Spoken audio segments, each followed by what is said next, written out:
Welcome to Tuesday's edition of COVID-19. A rather peculiar phenomenon has been taking shape amid the pandemic across the globe. Housing prices have been skyrocketing, and we see why later on in the program with our group of panelists. Here first are the COVID-19 updates with our Kwon So-ah. Now, so I believe Korea has marked a slight rebound. Right, Sunny, which means we are seeing a concerning figure this Tuesday. We are seeing 1,540 infections to be exact as of 12 a.m., which includes 1,476 domestic cases and 64 infections from abroad. So we are seeing not only a slight rise from yesterday, but quite a rebound from last Tuesday. So quite an on-week jump we are seeing here on our graph. And with that, Korea now has almost 214,000 total infections. Also here, 9 new fatalities confirmed in the past day, which is quite a high figure compared to the recent days. And meanwhile, we've got also 187,523 people who have made a full recovery from the virus. And who have also fully recovered is 272 members, or 90% of a naval unit or the Cheonghae unit who had contracted the virus while being on a mission overseas, with the last 2 patients of the mass infections on sea said to be discharged from treatment this Tuesday. Right, so well, that is good to know. But moving on to a growing concern, I understand the virus is expanding its presence outside the capital region. That's right, Sunny. So let's take a look at this chart now. We've got 44.6% of domestic transmission that have occurred in the past day outside the capital region. And that is the highest proportion during the 4th wave of the virus. So for a closer look by region, there's been a drop in the capital's Seoul to 360 infections, but still over 400 in Gyeonggi-do province, and triple-digit figures here in the southeastern part of the country. Now, Seoul, Gyeonggi-do province, Incheon, and Daejeon, and beginning this Tuesday, also Korea's second largest city, Busan, are placed under the highest social distancing measures, or level 4. And that cases are not anymore confined to the capital region is attributed largely due to the summer vacation season. And that's why health authorities have decided to install makeshift screening centers at highway pit stops. According to an official this Tuesday, these will be installed at 4 northbound or Seoul-bound expressway service stations to operate beginning Friday until the end of the month. They are expected to open from 11 a.m. to 8 p.m., but operating hours may vary depending on weather conditions. The test centers will help vacationers coming back from their holidays to get tested for the virus conveniently. Authorities stress, though, to refrain from traveling if possible during the remaining vacation season. Movement on expressways between July 23rd and August 7th rose by more than 6% compared to last year. And now moving on to some progress on the development of homegrown vaccines. Korea's drug agency said this Tuesday that it has given the green light for SK Bioscience's 3rd phase of a clinical trial for its COVID-19 vaccine candidate GBP510. Now, the company's plan is to commercialize this COVID-19 vaccine in the first half of next year and become a global vaccine supplier. And so far, Korea has vaccinated 15.4% of its nation population when it comes to fully vaccinated people. And let's move over to the international figures. Despite vaccination rollouts, we're seeing almost 700,000 new infections in the past day. Let's take a closer look at some specific countries here. The U.S. is seeing resurgences due to the Delta variant, the same in Iran and Vietnam. But there's been also the variant of interest, the Lambda variant. More than 1,000 cases of those have appeared in the past month in the U.S. Meanwhile, Iran says that almost every 2 minutes a person is dying from COVID-19 currently, while Vietnam now is seeing over 9,000 infections for the past 2 days. And those are the updates I have for now, but I'll see you back after the government briefing. Sunny? All right, so thank you for now. I'll see you back at the desk. Right, on the local front, online registrations for COVID-19 vaccines for those below the age of 50 began late Monday, following the announcement of plans to open the academic arena in phases, given the current situation here. For more, I have Chang Taeyeon with me in the studio. Welcome, Taeyeon. Good afternoon, Sunny. Right, so have there been any glitches with regard to online inoculation registrations? Well, vaccine registrations for people aged 18 to 49 started last night, and it went smoothly without any server issues. So over 16 million people are eligible to book their vaccines, and a 10-day rotation system is being used to prevent overcrowding at the booking site. People can book their appointments only on certain days based on the last digit of their birth date. The first round of bookings for those born on the 9th, 19th, and 29th started on Monday at 8 p.m. and will end on this Tuesday at 6 p.m. They'll be receiving either Pfizer or Moderna vaccines starting at the end of this month. Right, and Taeyeon, speaking of Moderna, what is the latest with regard to its delay in vaccine shipments to Korea? Sunny, due to production issues, Moderna says it can only deliver around half of the 8.5 million doses that Korea was scheduled to receive in the month of August. So with shortages being anticipated, health authorities are stretching the dosing interval for all mRNA vaccines to 6 weeks. The recommended dosing interval for Pfizer is 3 weeks and Moderna 4 weeks, according to the firms and the US CDC. According to health authorities, Moderna had said problems were being encountered at a lab related to vaccine production, causing a delay in global supply. The government has lodged a complaint against Moderna and sent a delegation to the US, led by the country's second vice health minister, in an effort to secure enough vaccines on time. Meanwhile, high school seniors and faculty members due for their second shots will follow the original dosing interval 3 to 4 weeks after their first. These exceptions have been provided in consideration of the upcoming national college entrance exams. High school seniors and their instructors began receiving their second doses on Monday. Also, starting today, first shots are being given to high school graduates who are planning to take the college exams, many of whom are second-time test takers. Right, and staying on the academic front, so authorities are looking to gradually open school grounds for the fall semester. Sunny, the highest level 4 social distancing rules are applied in the capital region, but in-person classes are set to partially resume, with different limits being set for elementary to high school levels. So following a 4-week transition period lasting until September 3rd, the caps will be raised and some will be lifted altogether on September 6th. For regions under level 3, this means in-person classes across all grade levels could fully resume at that time, depending on the outbreak situation. 존경하는 국민 여러분. Delays in the resumption of in-person classes will create a wider education gap, a greater negative impact on our children's lives, and other social costs. There are certain experiences that can only be had when attending school physically, and we have to give these back to our children. Regardless of the distancing level, kindergartens and special education schools can fully resume in-person classes. In an effort to bring back a sense of normality, Korea aims to give first doses to 36 million people by September, which is about 70% of the population. As of Tuesday, we're more than halfway there, with over 40% of the nation's people having received at least one dose of a COVID-19 vaccine. Right, and hopefully authorities will meet their goal of offering the first dose to 70% of the population within next month. All right, Taeyeon, thank you for that report. My pleasure. Right, it's time now for the regular afternoon briefing on the COVID-19 situation here in Korea for this Tuesday.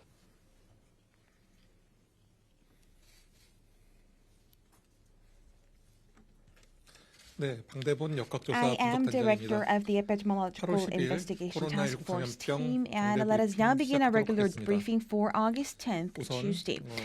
First of all, starting from this Thursday, we have the second inoculation for August scheduled, and here are some details. During the months of May and also June, we have those between the ages of 60 and 74 who received their AstraZeneca shots, and also people, the flight attendants, and we have about 8.2 million people who will be subject to their second dose shots. And as for these eligible recipients, they include people who have received the AstraZeneca as their first shots starting from May. And also, as for those over the age of 50, they will receive AstraZeneca vaccines at designated hospitals that they have applied for the reservation. And as for the rest of the group, we will be giving out Pfizer vaccines. And we would like to note that COVID-19 infection leads to more serious symptoms among seniors compared to the young people, and it is also more effective in lowering the fatality rates. And to this end, we ask you to also vaccinate yourself, especially if you are seniors, as it can also protect yourself from spreading the virus to your loved ones as well. So we ask you to get your second shots at the designated dates and also by visiting the designated hospitals. And we would like to note that after inoculation, it is very important to monitor your health conditions. And after inoculation, we also have some responses against any post-inoculation side effects. And so we ask you to stay at the vaccination facility for the next 15 to 30 minutes. And even after returning home, please monitor your situation for the next 3 hours. And the place of inoculation, you should keep this area clean at all times. And for the next 3 days, please monitor your conditions more thoroughly. And if you have a high fever or if you have any other discomfort, please visit a doctor as soon as possible. And as for seniors, we ask you to also be with other people and to avoid being at home by yourself. And also after inoculation, we have some well-known side effects, including fatigue, headache, fever, and we also have muscle pain and so forth. However, please note that most of these symptoms will disappear during the next couple of days. So if you are experiencing such symptoms, please take plenty of water and also take good rest. And after inoculation, if you have a fever and also a cold, and if you have also muscle pain, please also take any painkillers. So please be prepared as well. And here are also some details on the vaccine supply here in South Korea. On the 11th of August, we have in schedule the Pfizer vaccine doses, about 1.6 million doses to arrive here in Korea, and including some 4.3 million doses of the Pfizer vaccines. We have more than 8.9 million doses of the vaccines to arrive in the month of August. And going forward, we will continuously cooperate and coordinate with the drug makers to have a stable supply of the COVID-19 vaccines here in South Korea. And until the 18th of August, we also have the vaccination reservations starting from which started from yesterday and today. We will have also those people whose birth dates end with 0. And as for the age group of 18 and 49, you could also download the personal authentication that is through various applications, including Naver, Kakao, and Pass. And you could also do so prior to the date of reservation. And we also ask you to avoid the highly congested time of 8 p.m. So take use of that as well. However, currently we could have some changes to the supply of the COVID-19 vaccines, and this could also result in a change in the date of inoculation and also the type of vaccination. So as for such details, we will be providing you details as soon as possible. And as for mRNA vaccines, we will make sure that we are going to also modify our reservation system so that we can have the 6 weeks of the dosing interval for such mRNA vaccines. And as we have seen in yesterday's COVID-19 vaccine reservation program, people did not have any discomforts or inconveniences in connecting to the server. And aside from some specific time periods where there were higher traffic, I believe that there were not big technical issues. And to this end, I would like to thank all of the technical assistance that we have received so far. And going forward, we will also discover any loopholes and make sure to have improvements going forward. And next, we have some details on the cluster infections centering around churches. And after July, we have had 13 total the clusters infecting about 570 people. And at one cluster infection, an average of 39 people were infected. And one major case was where a total of 202 service members and their family members were infected. And also we have seen that there has been frequent exchanges and also programs with other churches nearby. And during the summer holidays, we believe that there are going to be more activities within the churches. And going forward, we ask you to comply with the quarantine measures going forward. We believe that this is a must. And as for all of the service members at these churches, we ask you to refrain from visiting your church if you have any clinical symptoms of COVID-19 and get tested as soon as possible if you also have any clinical symptoms. And please avoid from having small group gatherings and also comply with the quarantine measures at all times. And as for the managers of these churches, we ask you to refrain from hosting any other gatherings or events aside from the regular services. And within your church, we ask you to also have regular ventilation and keeping a healthy distance as well. And moreover, here are some updates on our numbers of the breakthrough cases. And we have looked at about 5.6 million COVID-19 vaccine recipients, and we have seen about 23.6 people out of every 1,000 breakthrough cases, and about 700 cases were Janssen recipients, and about 400 were cross-inoculations.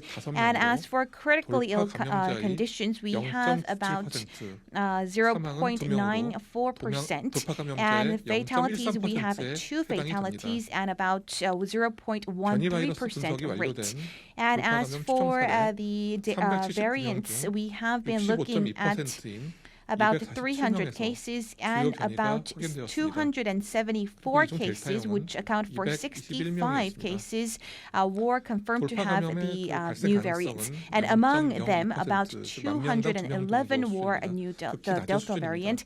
And we believe that right now the statistics of the breakthrough cases is relatively low, and we can also have the see the efficacy of the vaccines protecting you from fatalities and severe symptoms. So we ask you to get the vaccines going forward.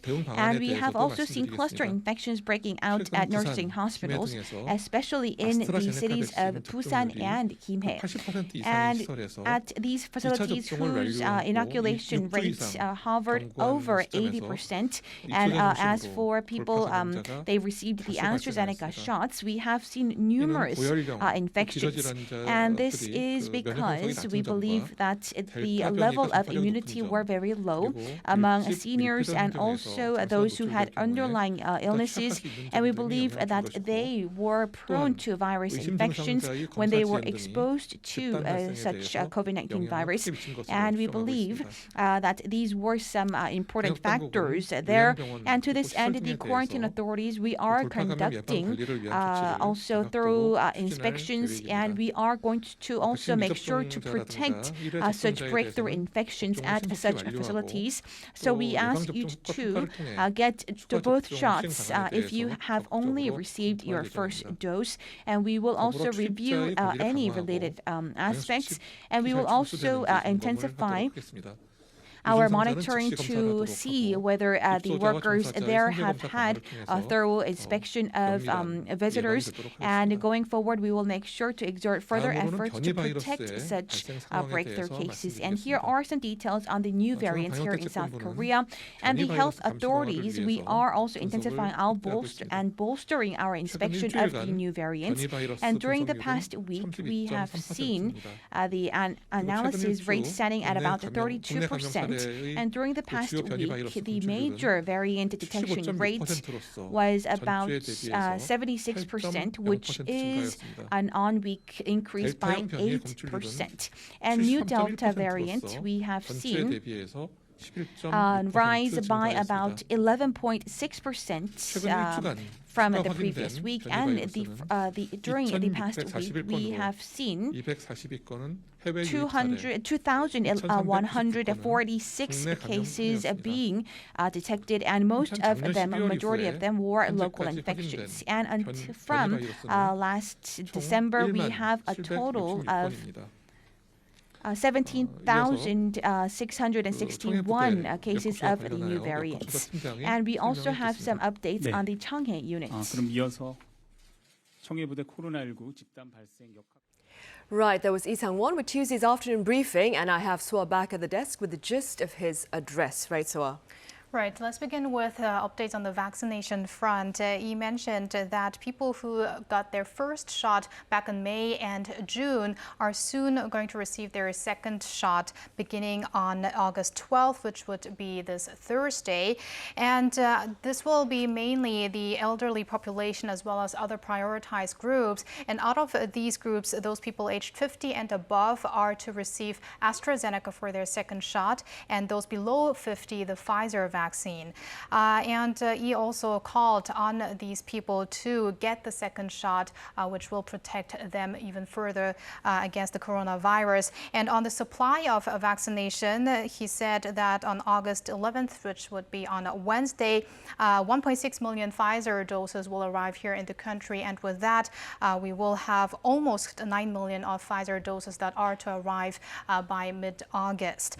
Meanwhile, he also reminded that people that are born on the 10th, the 20th, and the 30th of any month between the ages 18 and 49 can make their reservations for vaccination today, which would be 8 p.m. Tuesday until 6 p.m. Wednesday, Korea time.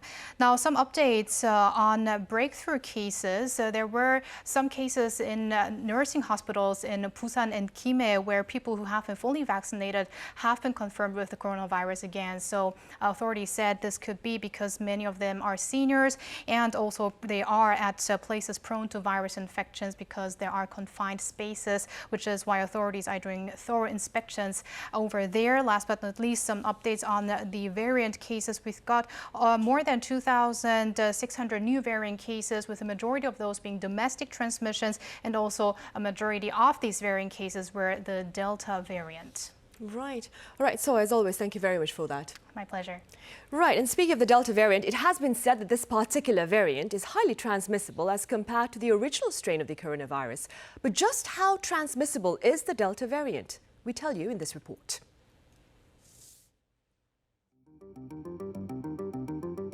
Weeks of summer festivities starting with the 4th of July have led to nearly 500 COVID-19 cases in the U.S. state of Massachusetts. According to the CDC, the Delta variant accounted for 90% of its samples from the outbreak, adding that 3/4 of the infections occurred in fully vaccinated people. The CDC also revealed that the basic reproduction number of the highly transmissible Delta variant is estimated to lie between 5 and 9. This makes the Delta variant twice as contagious as smallpox, and also more transmissible than Ebola or SARS. For more insight, we spoke to one of the experts who took part in the study. Sure. So the effective reproduction number, so this is how much a virus tends to spread, from each person. The numbers that are reported and the numbers that have been talked about for Delta and comparing it to chickenpox as a similar number, that's actually for the unvaccinated population. 에볼라 같은 경우는 초기 에볼라 같은 건 치사율이 거의 90%에서 거의 100%에 가까웠어요. 걸리면 바로 그냥 사경을 헤매게 되니까 다른 사람한테 전파가 안 되는 거죠. 사스 같은 경우도 이제 메르스보다 이제 조금 더 치명률이 높고 병원 가면 그러니까 더 증상이 심해지고 난 뒤에 전파가 되거든요. 그래서 사스 같은 경우는 중국에서 처음 나오고 나서 홍콩이나 그런 등지에서 확 퍼지다가 그냥 없어졌어요. 근데 우리가 지금 보고 있는 이 코로나19 같은 경우에는 그런 이제 허들들을 다 뛰어넘은 바이러스라고 이제 생각하시면 돼요. 코로나19를 뭐 천연두나 뭐 에볼라, 메르스처럼 통제를 한다는 건 거의 불가능하다고 생각하시면 될 것 같습니다. The Delta Plus variant has now been detected in Korea as well. 중앙체에 대해서는 보통 이제 2.7배에서 5.4배 정도의 회피 효과, 감소 효과가 있다 이렇게 말씀드릴 수 있는데요. 델타 변이 바이러스와 거의 동등한 수준의. There's still a lot we don't know about the Delta Plus variant, so we must be careful not to overreact. But even so, we must do what we can to stop the virus from spreading further. The biggest questions for now is whether our current arsenal of vaccines is still effective against the Delta variant, or if it's more prone to breakthrough infections. I think we're still very interested in how often vaccinated individuals spread disease. It's not actually clear yet. It wasn't really an indicator that the vaccine itself wasn't working. I think everyone understood that the rates would have been much worse if the community hadn't been so vaccinated. 면역은 바이러스 감염이 증상이 나타났는데 뒤에 쫓아가면서 방어를 하는 개념이거든요. 그렇기 때문에 이 코로나처럼 감염 초기에부터 다른 사람에게 전파가 되는 경우에는 이 면역이 쫓아가서 막기를 힘들어요. 백신을 맞으면 다른 사람한테 전파하는 건 못 막지만 나는 막거든요. 내가 위험한 상황에 빠지는 걸 막을 수 있는 거잖아요. While the Delta variant may be more transmissible, there are yet no findings to suggest that it causes more breakthrough infections, which have only been reported in a negligible number of fully vaccinated Koreans. However, the highly contagious nature of the variant has highlighted the importance of wearing fully certified face masks. 감염이 좀 위험한 예방 효과가 좀 필요한 그런 경우는 구사 마스크를 쓰는 것이 바람직하겠고요. 덴탈 마스크는 아주 예외적으로 사람이 거의 없거나 부딪힐 우려가 없는 그런 경우에 한해서 While the pandemic appears to be far from over, stopping the Delta variant in its tracks is our first and foremost priority in our long-term exit strategy from COVID-19.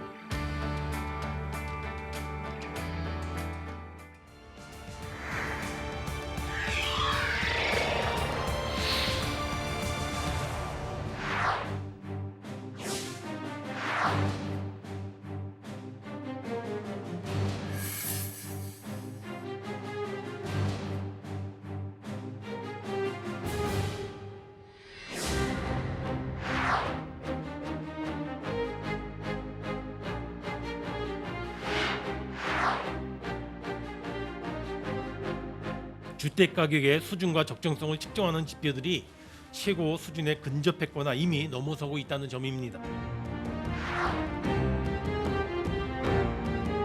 현재의 완화적인 통화 정책을 연내 적절한 시점부터 질서 있게 정상화해 나가야겠다 이렇게 제가 말씀을 드렸습니다.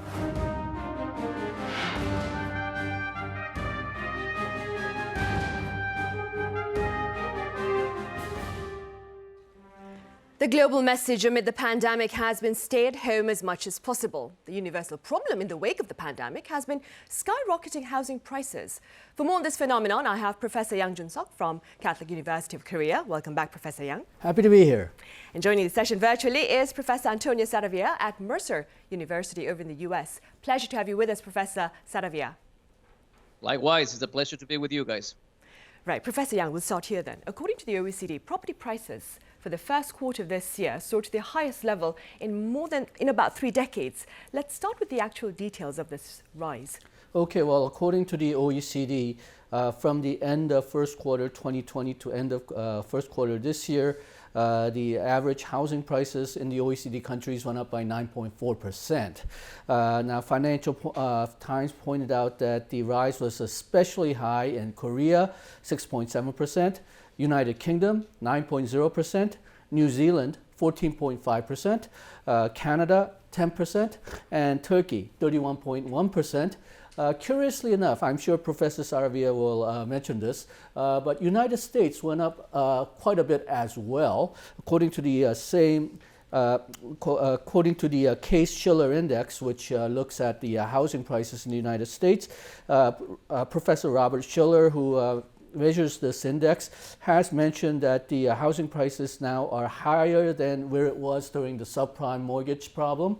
And the OECD statistics show that during the last year, it did go up by 12.6%. And Treasury Secretary Janet Yellen has stated repeatedly that she is very worried about the rise in housing prices as well as the rents, and a lot of lower and middle class people may not be able to afford housing because of the price increases. Right, and adding on to what Professor Yang has just said, Professor Saravia, the findings for the US homes, that is, surged 17%, I understand, back in May, the highest in 17 years. Now, do tell us a bit about this reality, as well as its impact on household debt. Yeah, so housing prices have been going up at a very rapid pace since April 2020, since the pandemic started, and into 2021, right? So just to give you an idea, the housing price index as of May 2021 reached 254, almost 255 points. Now that may not mean much, but for comparison, if you think about the housing crisis, the subprime crisis that we had 2006, 2008, that index was at 184 points. So we are much higher in terms of the housing price index than what we had during the housing crisis. I'm going to give you just one more piece of data. The housing price index was above the consumer price index, meaning prices had decoupled from the rest of the economy by 86 points back in 2006, 2008. We're now at a difference of 104 points. So essentially what I'm trying to tell you is that we are dwarfing the previous housing bubble. You are correct. This comes with debt. People go and buy houses by going first to the bank and getting a mortgage. Housing debt has reached $10 trillion, and that surpasses the record that we had in 2006 of $9.9 billion. I see. And before we get into the details of how to address that, Professor Yang here in the studio then, in Korea, we have a unique housing rental arrangement known as chonse. Perhaps for the sake of our viewers who are not familiar with this lease arrangement, you could start with a slight definition of the word chonse. Okay, chonse has been around for a long time, since the 1950s and 60s. What you do is you give a fixed amount of money to the house owner, and the house owner basically takes the interest payments from that fixed payment as rent. So at the end of your rental contract, you get your principal back, not the interest, but since you can keep on saving because your principal, you get your principal back, it's been a method for people to live in a house while they build up their capital so that they can buy their own house later on. My parents actually bought their house using various chonses until they saved enough to actually buy a house. Now, the problem is that the rent in this case for the house owner is the interest payment from that fixed payment. So as the interest rate goes down, the amount of fixed payment that you need to give the housing owner goes up. For example, let's say that you think that $1,000,000 is a good rent for your house. If the interest rate is 10%, then the fixed amount that you request will be 10,000,000 won. But if the interest rate is 1%, then the fixed payment that you would request would be 100,000,000 won. So what we've seen in the last few years, since the global financial crisis has finished and the interest rate has gone down, is that the amount of fixed payment that you request for chonse has gone up tremendously. And it has come fairly close to actual purchasing price of the housing unit itself. So what a lot of people are thinking is that, well, if I'm going to pay that much for chonse, then perhaps I could just borrow a little bit more and just buy a house. Or if I could buy a house and give it for 전세, then I can actually afford to get a house without putting too much of my money in. So that has been part of the reason why the Korean housing prices has been rising since the beginning of 2010s. I see. Professor Saravia, speaking within your capacity as a US-based scholar, what is your assessment of Korea's real estate market? Well, essentially, I think that some of the reasons behind the increase in housing prices in Korea are very similar to the ones in the US, right? So essentially, what we had in the US were two different factors. So the first one were bottlenecks in the supply chain. So just to give you an idea, lumber prices, for example, increased 300% since the beginning of the pandemic. And that, of course, increased the cost of production and slowed down the construction of new housing. On the other hand, the second factor, of course, was loose monetary policy. Essentially, the Fed came with the bazookas, right? So the Fed started printing money that came with essentially a 0% interest rate. And when you have a 0% interest rate, what you're going to have is families that go to the bank, borrow the money, and try to buy a house. That put pressure on prices, and that explains partially the increase, right? So the same thing has been happening, I think, in Korea. As far as I understand, the interest rate at the moment is very close to 0.5% or so. And the central bank in Korea is also using loose monetary policy. On top of this, perhaps, we have also some policies that are probably not helping. For example, I understand that there are property and capital gains taxes on owners of multiple homes, and also loan restrictions. And this, of course, restricts the supply. And so on one hand, when you have very low interest rates and people are trying to borrow money to buy a house, and on the other hand, you have a restricted supply because of regulations, then the result is going to be an increase in prices. So my understanding is that there are similar phenomena. Essentially, central banks around the world have come out with loose monetary policies to try to support demand during the pandemic. I see. For a better understanding of the situation here then, Professor Yang, how does the growth in Korea's housing prices, especially here in the capital city, compare with that of its global counterparts? Okay, well, as we mentioned, the OECD statistics show that Korean housing prices on average went up by 6.7%. But the problem is that increase has not been across the board, at least until very late last year. Before fourth quarter last year, housing prices went up mostly in the Seoul metropolitan areas and selected metropolitan city neighborhoods in certain cities like Sejong and Busan. And that's basically because people want to live in those areas because they have good they can get better jobs there. It's more convenient for people to live there, and also because it sort of feeds on itself, because the prices of these housing units have gone up in the past. They think that it will make a good investment for their future. So until late last year, the price increases have been concentrated on certain areas, but what we've seen starting about fourth quarter last year is partially because of the loose monetary policy, partially because of some policy mistakes by the current government. The prices of virtually all housing units all across the nation, not only apartments, but also just multiple unit housing units, single family housing units, they've all started going up. I see. Now then, Professor Saravia, some pundits claim a link between soaring property prices and the pandemic. What are your thoughts on this? Sure, right. So as we were both saying before, when the pandemic hit, the first instinct of the federal government and the Federal Reserve, or the central banks around the world, was to support the aggregate demand by issuing money, by lowering the interest rate. And this, of course, facilitates, people go to the banks, borrow money, and they then try to buy housing.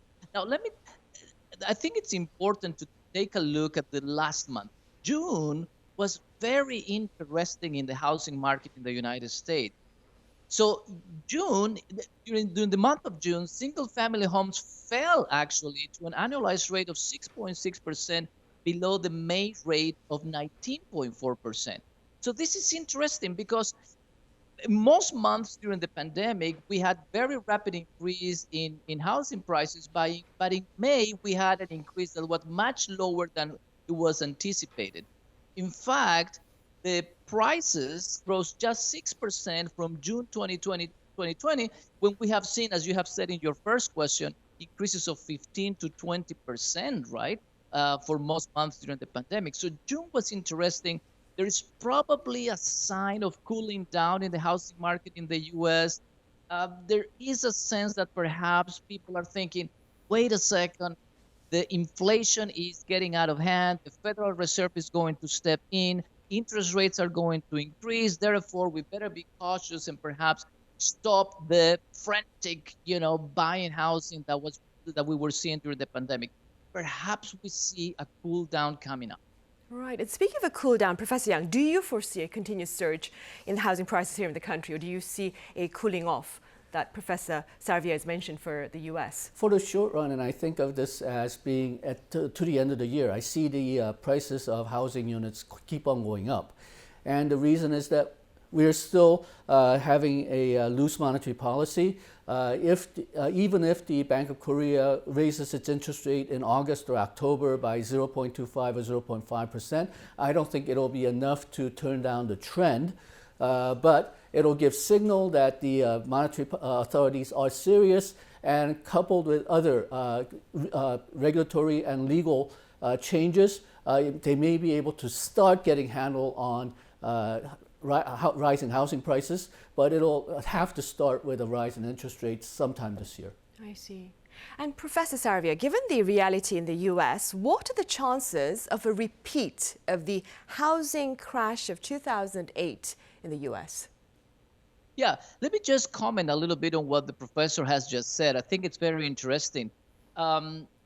He's not expecting the central bank in Korea to raise interest rates too sharply until the end of the year. And that's perhaps in Korea, because in Korea, the inflation rate as of June was only 2.6%. When you compare that to the US, in the US, we're now looking at rates at 5.4%, moving to 6%. So that's probably why the Fed and the public here in the US is thinking the Fed is going to have to start raising the interest rates sooner rather than later, because the inflation may be getting out of hand. Now, in terms of the 2008 bubble, yes, there are serious concerns. As I said before, we are dwarfing the previous housing bubble when you take a look at the difference between the housing price index and the consumer price index. If we don't raise the interest rates soon, we're probably going to have to do it. We're going to have a sudden stop at some point in 2022, 2023. And that when you have a sudden stop, when the expectations are high, when inflation is going up, then that's a drastic stop on the economy, and that may lead to a severe recession.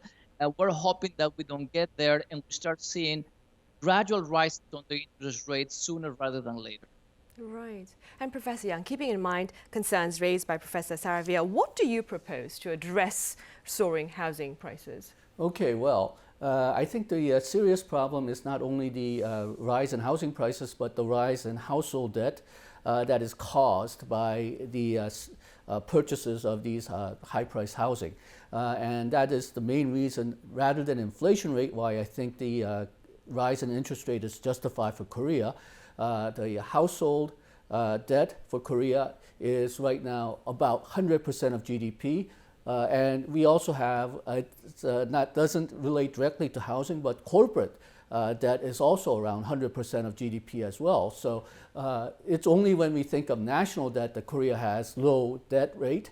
The private debt rate is actually right now very soaring, partially because of the low interest rates. That's also feeding into rise in asset prices as well, not only the housing, but stocks, bonds, everything else. At least for Korea, as I said, I think the beginning is to raise the interest rate around August or October. I think it's a perfect time to raise the interest rate then, because while the second supplementary budget, government spending is kicking in, so whatever negative effect that we can get from increasing the interest rate can be mollified somewhat through the higher fiscal policy. Right. And Professor Saravia, what can you tell us about the efforts by the Biden administration in response to the heat in the U.S. real estate market? Well, the Biden administration has repeatedly said that they prefer to err on the side of doing too much rather than err on the side of doing too little. And doing too much means, on one hand, expansionary monetary policy, so the Fed printing money, the Fed keeping the interest rate really low. And on the other hand, the federal government also spending money generating stimulus packages. So just to give you an idea, during 2020, the federal government in the U.S. spent $6.5 trillion. That's about 30% of the GDP in an effort to support the aggregate demand. So what we're seeing from the administration is that they prefer to err on the side of doing too much, but that is leading now to inflation, and I think that the concern is that eventually at some point this is going to have to stop. We're going to have hitting on the brakes at some point, and that may cause a recession. If you're thinking, for example, of the eviction moratorium that has been expanded several times, that doesn't help, because what that does is generates negative incentives on homeowners and landlords to continue to build and increase the supply of housing. So I think that the Biden administration is probably going to have to realize that at some point we need to hit the brakes before this gets out of hand. Right. All right, Professor Saravia over the US, thank you very much for being with us at this very early hour at your end. And Professor Yang here in the studio, thank you for your insights as well. Thank you. Thank you so much. It's not only charity that begins at home. Safety also starts there, especially amid a pandemic that continues to challenge global containment efforts. Do take care. Thank you for watching.